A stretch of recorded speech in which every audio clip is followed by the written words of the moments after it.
여러분 안녕하세요.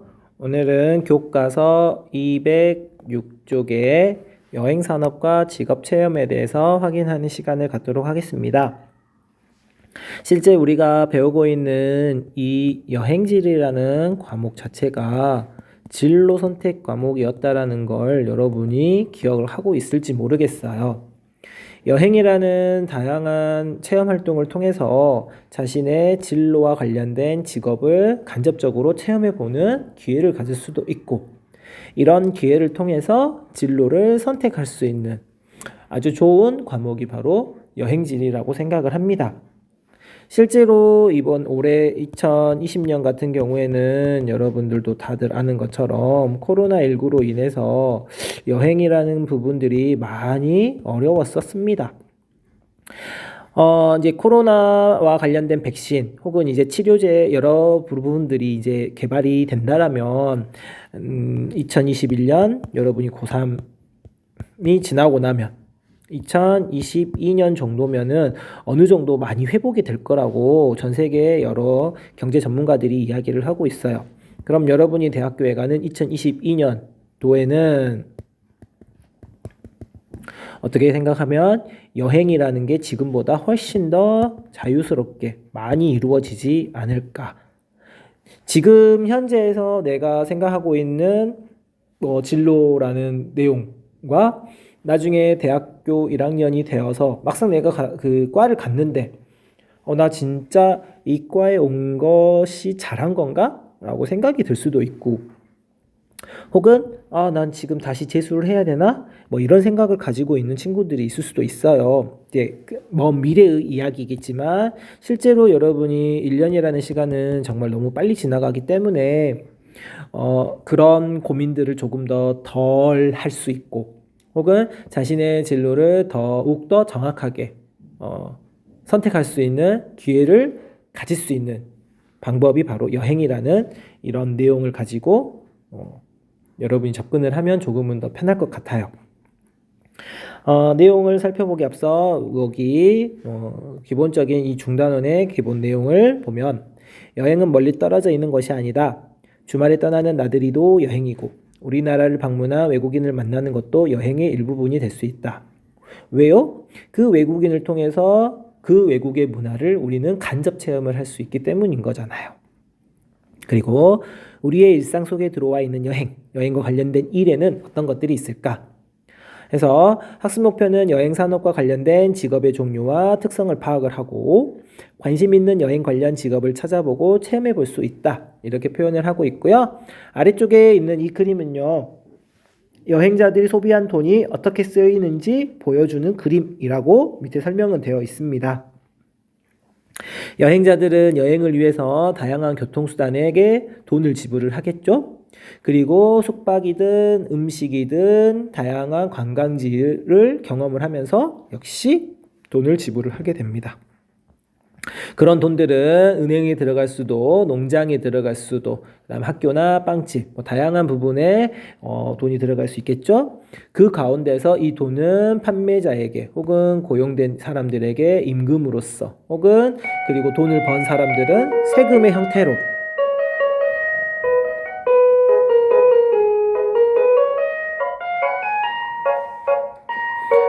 지금 학교에서 선생님 수업을 만들고 있어가지고요.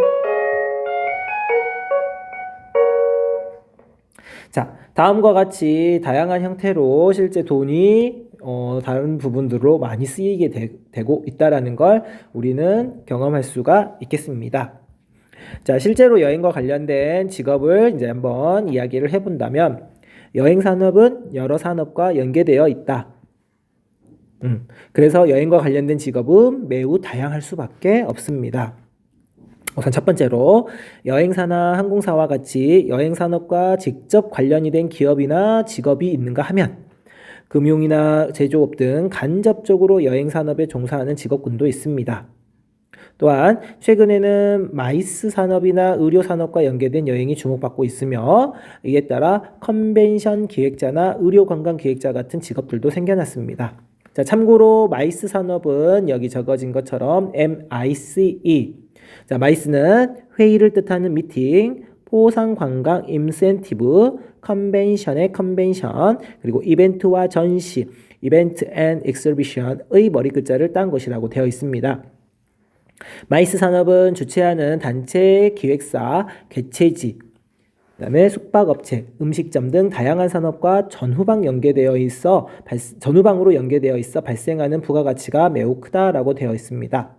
참고로 전후방 연계 효과라는 것은 어떤 특정 산업이 있으며 이 산업을 위해서 그 전과 이 산업을 위한 다음의 산업들이 각각 발달하는 것. 자, 이 산업을 예를 들어서입니다.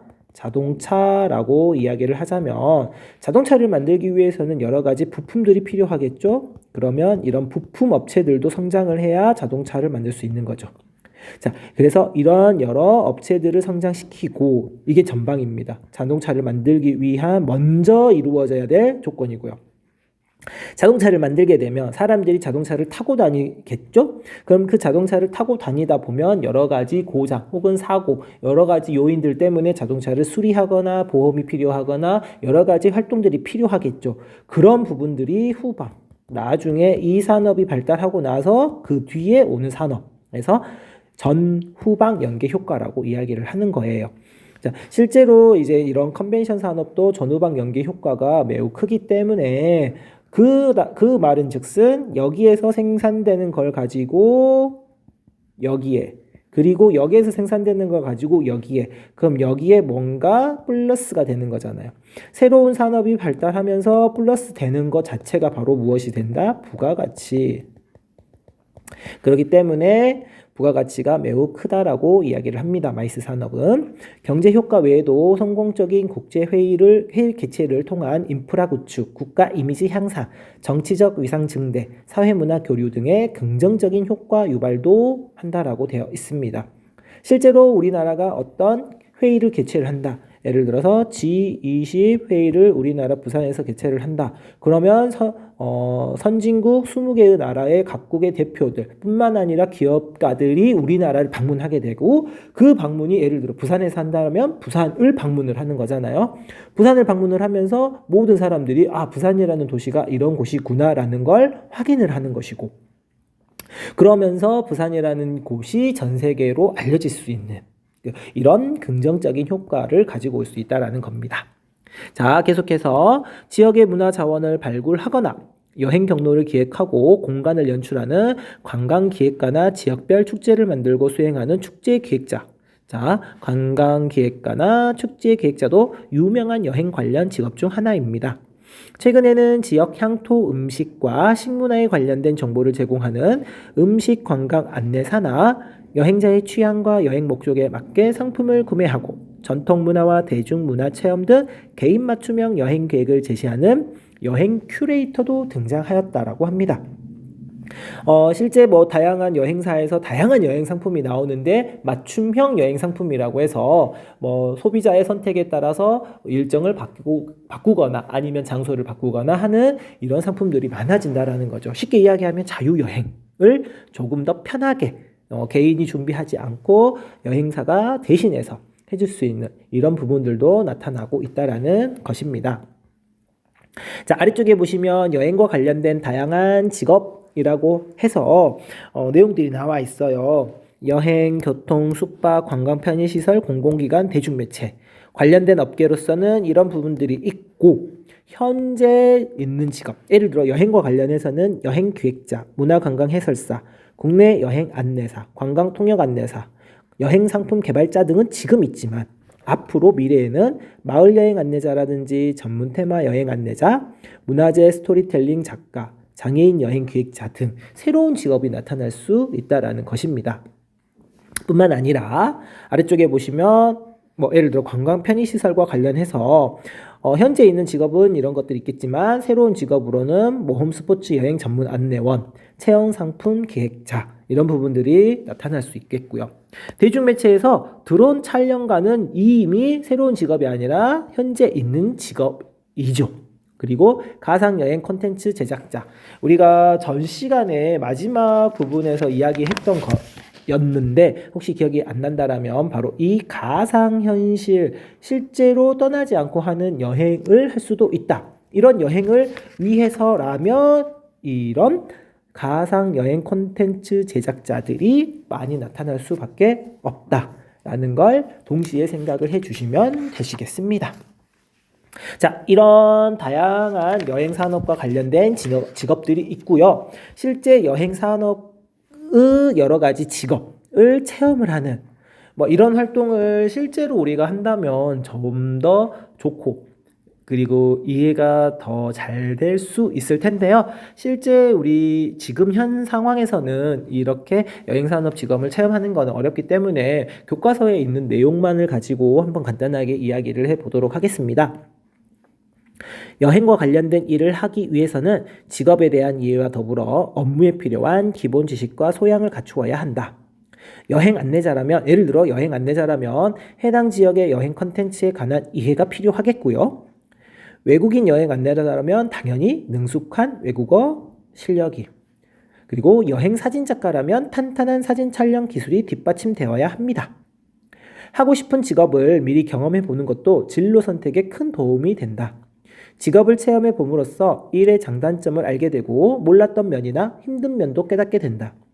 예를 들어 여행 안내자라면 자주 여행을 갈 수 있고 많은 사람을 만날 수 있지만 의사소통에 뛰어나야 하고 피곤한 일정 가운데에도 여행자보다 더 부지런히 움직여야 한다. 이 시간에는 여행과 관련된 직업을 직간접적으로 체험해 보면서 앞으로의 진로를 생각해 보는 시간이 되었으면 합니다. 그래서 첫 번째 비행기 승무원, 나의 직업을 소개하는 내용이 나와 있고요. 두 번째 여행 작가와 여행 기자. 자, 두 가지 가지고 이야기가 됩니다. 첫 번째, 나의 직업을 소개합니다를 보시면 비행기 승무원입니다. 비행기 승무원은 비행기에서 승객들의 편안하고 안전한 여행을 돕는다. 늘 세계 곳곳으로 비행하기 때문에 불규칙한 시차와 생활로 몸은 힘들지만 목적지에 안전하게 도착한 승객들을 보면 보람을 느낀다. 비행 후에는 목적지에서 하루 이틀 정도 시간을 보낼 수 있다. 물론 다음 비행을 위해 체력을 조절해야 하며 여행해야 하지만 비행하면서 전 세계를 다니고 다양한 사람들을 만날 수 있다. 비행과 다르게 여행은 일하며 쌓인 스트레스를 풀고 다시 새롭게 채울 수 있도록 나를 비우는 소중한 시간이 된다라고 되어 있으며 비행기 승무원에게 필요한 자질로서는 서비스 마인드, 어차피 서비스 직업이기 때문에, 그리고 많은 사람들을 대해야 되기 때문에 친화력과 그 다음에 해외여행을 가게 된다라면, 국제선 비행기를 타게 된다라면 어학 능력, 그리고 거의 비행시간이 예를 들어서 국내선 같은 우리나라 같은 경우는 최대 1시간 정도겠지만 외국으로 가는 비행기 같은 경우에는 최대 10시간 이상 거의 서 있어야 되기 때문에, 그리고 특히 여자 같은 경우에는 힐을 신고 서 있어야 되기 때문에 체력, 그리고 사고 같은 것들 발생하면 안 되겠지만 이런 사고가 발생했었을 경우에는 책임감, 이런 부분들이 필요하다라고 되어 있고요.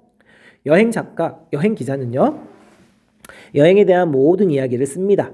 여행지와 그곳에서 만난 사람들, 그들의 문화와 역사, 자연과 인문 환경 등 여행에 관련된 정보뿐만 아니라 여행지에서 느낀 감상과 경험을 사람들에게 소개합니다. 늘 새로운 곳으로의 여행은 설레기도 하지만 여행 전 사전조사, 많은 사전조사, 여행 후에 정리해야 할 자료와 써야 할 글들은 부담이 되기도 합니다. 그러나 하나라도 소홀히 하면 독자에게 잘못된 정보를 줄 수 있고 여행지에 대한 오해와 선입견을 품게 할 수도 있기에 끈기 있게 자료를 파고들어야 합니다.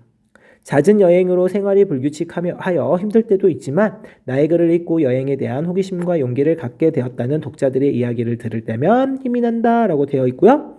이때 필요한 자질은 호기심, 인내심, 끈기, 글솜씨, 친화력 등이 필요하다라고 합니다. 여러분들이 이런 자질을 가지고 있다라면 여기에 한번 도전해 보는 것도 나쁘지 않다라고 생각합니다. 그리고 나만의 여행기 쓰기 팁이라고 되어 있고요. 여행기는 사실적인 정보와 여행하며 느끼고 깨달은 것을 개인적인 경험과 함께 녹여내야 한다. 개인의 경험만 쓰면 일기가 되어 다른 사람을 공감을 얻기 힘들고 사실, 서술에만 치중하면 무미건조한 기사 형식이 되기 쉽다. 두 번째, 여행하며 만난 사람들이나 다양한 일을 겪으며 생긴 일화는 중요한 글감이 된다. 따라서 여행 중에 떠오르는 생각이나 경험을 기록하는 것이 좋다. 소중한 글감을 잘 정리하지 않으면 여행 후에 잊어버리기 쉽다. 세 번째, 글의 종류에 따라 글의 성격과 문체도 달라야 하고요. 네 번째, 여행지만의 고유한 풍경과 분위기, 현지 사람들의 성격을 잘 묘사하여 글을 읽는 사람에게 여행지에 대한 흥미를 불러일으킬 수 있어야 하겠고요. 마지막, 여행기도 결국에는 글이기 때문에 기본 글쓰기에 충실해야 합니다. 자신이 어느 정도 글쓰기에 자질이 있다라고 생각을 한다면 이런 여행기를 쓰는 것도 좋다라는 내용이 되겠죠. 마지막 209쪽 아래쪽에 보시면 활동에 여행 관련 직업 체험하기가 나와 있는데요. 여러 사람들을 만나서 인터뷰를 하거나 직접 체험해보고 보고서를 작성하는 내용입니다. 이런 인터뷰 과정과 이런 보고서 내용이 필요함을 여러분은 간단하게 읽어보면서 확인하실 수 있을 정도만 하면 되겠습니다. 자, 여기까지 해서 오늘의 수업을 마치겠습니다. 이 수업을 듣고 이제 원격 수업에서 이것까지 듣는 친구들은 다음에 개학이 아니라 12월 7일에 학교 나와서 교과서 210쪽으로 넘어가겠고요. 이 수업 말고 1시간이 더 있는 이제 예를 들어서 A, B, C, D반 중에서 우리 B반 같은 경우에는 이 다음에 한 차시를 원격으로 더 하도록 하겠습니다. 210쪽부터 해가지고 212쪽까지 조금 더 B반은 더 나가겠습니다. 자, 모두 수고 많으셨고요. 다음 시간에 또 뵙도록 하겠습니다. 그럼 안녕히 계세요.